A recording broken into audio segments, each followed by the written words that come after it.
तो देखिए अब तक हम शेषफल पर में पढ़ चुके हैं। ये कह रहे हैं कि यदि पी एक्स को रैखिक बहुपद एक्स घटा ए से भाग दिया जाए तो शेषफल पी ए होता है। और दूसरी बात है शेषफल पी ए आ गया, शेषफल हम निकाले। अगर शेषफल जो हमने निकाला है अगर वो शून्य है तो वो जो रैखिक बहुपद है वो पी एक्स का क्या है, गुणनखंड है। दूसरी बात फिर हम ये भी चेक कर सकते हैं कि दिया गया जो रैखिक बहुपद है, जांच कर सकते हैं कि दिया गया रैखिक बहुपद दिए गए बहुपद जो कि 1 की घात से ज़्यादा है या उससे उसका गुणनखंड है या नहीं, तो हम वो चेक करेंगे। तो इस प्रकार हम उदाहरण 9, उदाहरण 10 और एक्सरसाइज 2.3 को पूरा करेंगे, समझेंगे। ठीक है, तो देखिए उदाहरण 9। तो उदाहरण 9 देखिए, उदाहरण 9 में लिखा है x की 4 जमा x की 3 घटा 2x की 2 जमा x जमा 1 को x जमा 1 से भाग देने पर प्राप्त शेषफल ज्ञात। तो यहाँ पी एक्स क्या है, यहाँ हमारा पी एक्स है x की 4 जमा x की 3 घटा 2x की 2 जमा x जमा 1। तो इसको x जमा 1 से भाग दे रहे हैं। x जमा 1 का शून्य क्या है,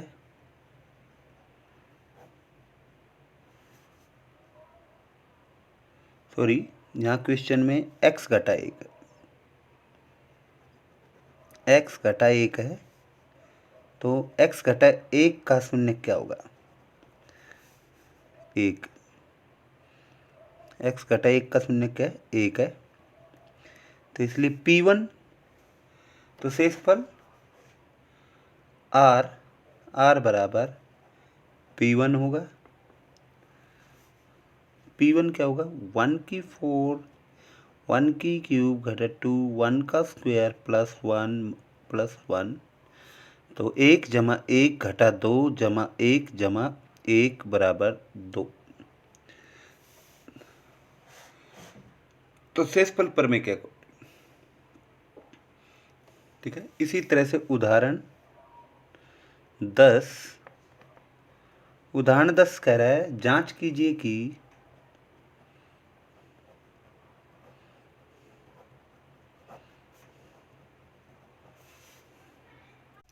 तो जांच कीजिए कि बहुपद क्यू टी 4t की 3 जमा 4t की 2 घटा टी घटा 1 2t जमा 1 का गुणन है। कहने का मतलब 2t जमा 1 इसका गुणनखंड है।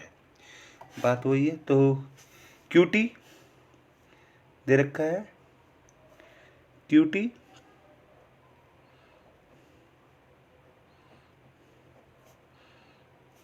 4t की 3 जमा 4t की 2 घटा टी घटा 1, ठीक है।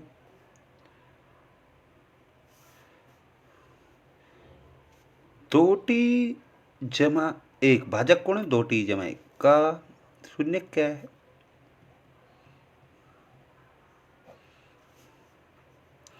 शून्य क्या है, 2t जमा 1 बराबर 0। कहने मतलब t बराबर घटा 1 बटा 2। यहाँ भी हम सीधा लिख सकते हैं x घटा 1 बराबर 0, तो ऐसे लिख सकते थे। तो r क्या होगा, q -1/2। तो 4 घटा 1 बटा 2 की 3 जमा 4 घटा 1 बटा 2 का वर्ग घटा 1 बटा 2 घटा 1। तो 4 घटा 1 का घन घटा 1 2 का घन 8 घटा 1 का वर्ग घटा 1 गुणा घटा 1 1 2 का वर्ग 4 घटा घटा जमा 1 बटा 2 घटा 1। कहने मतलब घटा 1 बटा 2 कैंसिल हो गया, जमा 1 बटा 2 घटा 1 तो कैंसिल हो गया आपका। कहने मतलब ये इससे ये कैंसिल, इससे ये कैंसिल, कहने मतलब 0 आ गया आपका। तो हमारा शेषफल क्या है, 0। यदि शेषफल शून्य है शेषफल शून्य है, तो शेषफल अगर शून्य है तो इसलिए शेषफल शून्य है, इसलिए 2t जमा 1 QT का गुणनखंड है, अर्थात QT 2t जमा 1 का एक क्या है, गुणज। ठीक है, अब हम शेषफल प्रमेय का प्रयोग करते हुए ही हम प्रश्नावली 2.3 है इसको हल करने की कोशिश करेंगे, इनके प्रश्नों के हम हल करेंगे। तो इसमें पी एक्स दे रखा है x की 3 जमा 3x की 2 जमा 3x जमा 1 को निम्नलिखित से भाग देने पर शेषफल लगाते हैं, हमने लिख लिए हैं। तो सारे रैखिक बहुपद हैं, भाजक gx लिख लिया हमने। तो भाजक का शून्य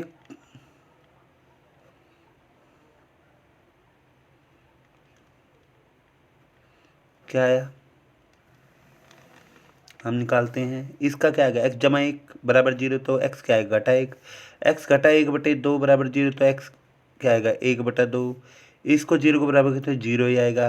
x जमा पाई को 0 को बराबर घटा पाई आएगा। 2x जमा 5 हमारा प्रश्न में दिया है 5 जमा 2x, क्या मतलब हम इसको स्टैंडर्ड फॉर्म में लिखेंगे या 5 जमा 2x भी लिखे, मतलब x का मान निकालेंगे घटा 5/2।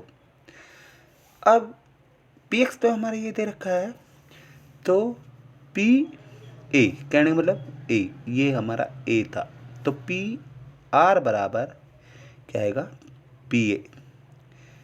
तो ये हम निकालेंगे, क्या आया, तो हम इसको टेबल फॉर्म में कर दिए ताकि हमें बार बार नहीं, क्योंकि पी एक्स सभी के लिए कॉमन दे रखा है। तो घटा 1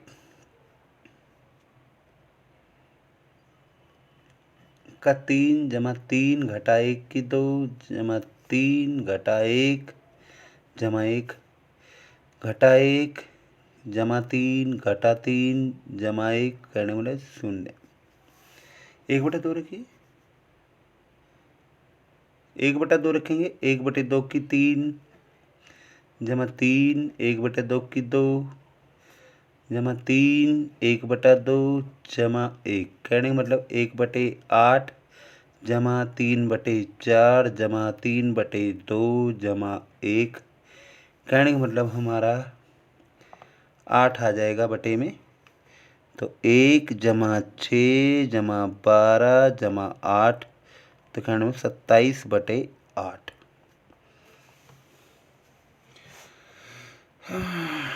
ये हमारा टोटल, ठीक है। तो हम एक बार चेक कर लेते हैं आंसर, कहीं गड़बड़ ना होगी जो। तो हमारा 2.3 27/8 है, बिल्कुल ठीक है। अगला देखिए, ये क्या आएगा, 0, तो हमारा क्या आएगा 0, तो P0 कहने मतलब 0 का क्यूब जमा 3 0 का 2 3 0 जमा 1 कहने मतलब 1। घटा पाई रखेंगे तो आपका क्या रखेंगे, P घटा पाई आएगा आपका शेषफल। तो कहने मतलब शेषफल हमारा, ये हमारा शेषफल निकालना है सभी के लिए। तो घटा पाई आएगा, तो घटा पाई अगर हम रखते हैं तो हमारा घटा पाई रख दीजिए जो भी है। तो घटा पाई की 3 जमा 3 घटा पाई की 2 जमा 3 घटा पाई जमा 1 कहने मतलब आपका आ जाएगा घटा पाई की 3 जमा 3 पाई की 2 घटा 3 पाई जमा 1। अब अगला देखिए P घटा 5/2। तो हमारा क्या आएगा, घटा 5/2 का घन जमा 3 घटा 5/2 का वर्ग जमा 3 घटा 5/2 जमा 1। इसको हम सोल्व करते हैं। 5 25 25 दिया 125 घटा 125/8 आ जाएगा। 2 की घन 8 जमा 3 25/4 मतलब 75/4 जमा 3 घटा 15/2 जमा 1। कहने का मतलब हमारा 8 लघुत्तम आ जाएगा। 8 कीजिए घटा का 125, ठीक है, 75 दूनी 150, 4 दूनी 8 तो 75 मतलब 8 से हम इसको 15 चौकू 60 और जमा 8। तो ये हुआ हमारा कितना हुआ, इसका मतलब हमारा घटा का 125 घटा का 60 तो हमारा कितना हो गया, हमारा हो जाएगा घटा का 125 घटा का 60 घटा का 185 और जमा का 158। तो हम लिख लेते हैं घटा का 185 जमा का 158/8। कहने का मतलब हमारा घटा का 27/8 आ गया। ये हो गया, ठीक है। तो ये आ गया। तो हमने सभी के शून्य गाड़ दिए। तो दूसरा क्वेश्चन ये भी सेम है, कह रहा है तो कह रहा है x की 3 घटा x की 2 जमा 6x घटा 1 को x घटा a से भाग देने पर शेषफल ज्ञात कीजिए। तो px क्या है, x की 3 घटा ax की 2 जमा 6x घटा a को x घटा a से भाग देने पर तो शेषफल क्या होगा, शेषफल r बराबर होगा pa। शेषफल पर में से तो a की 3 घटा a इंटू a की 2 जमा 6a घटा a करने a की 3 घटा a की 3 जमा 5a करने बराबर 5a आ जाएगा हमारा। ये हमारा सॉल्व हो गया। इसी तरह से क्वेश्चन नंबर 3। तो प्रश्न नंबर 3 तो हमारा है, जांच कीजिए कि 7 जमा 3x 3x की 2 जमा 7x का गुणनखंड है या नहीं है। तो हम क्या करेंगे, तो गुणनखंड है या नहीं है, तो px क्या है हमारा 3x की 3 जमा 7x और भाजक 7 जमा 3x का शून्य क्या है,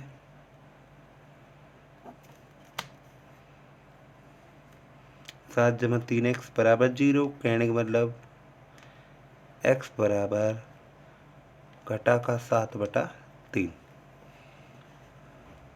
तो r निकाल के देखते हैं, r बराबर p घटा 7/3।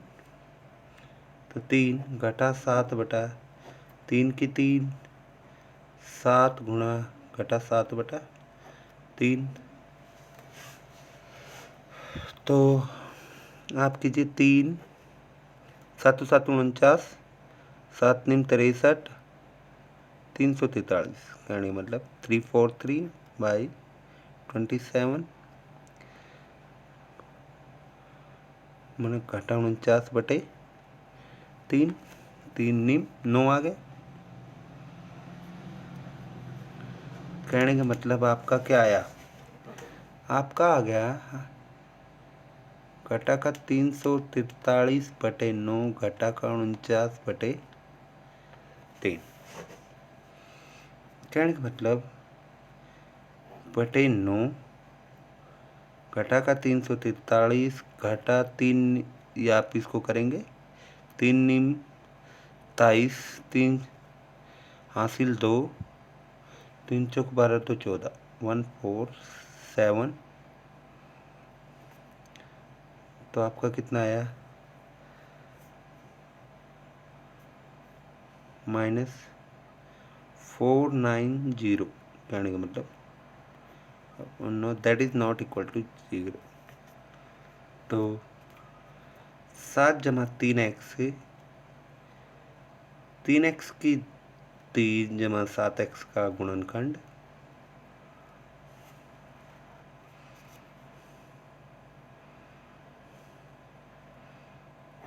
नहीं,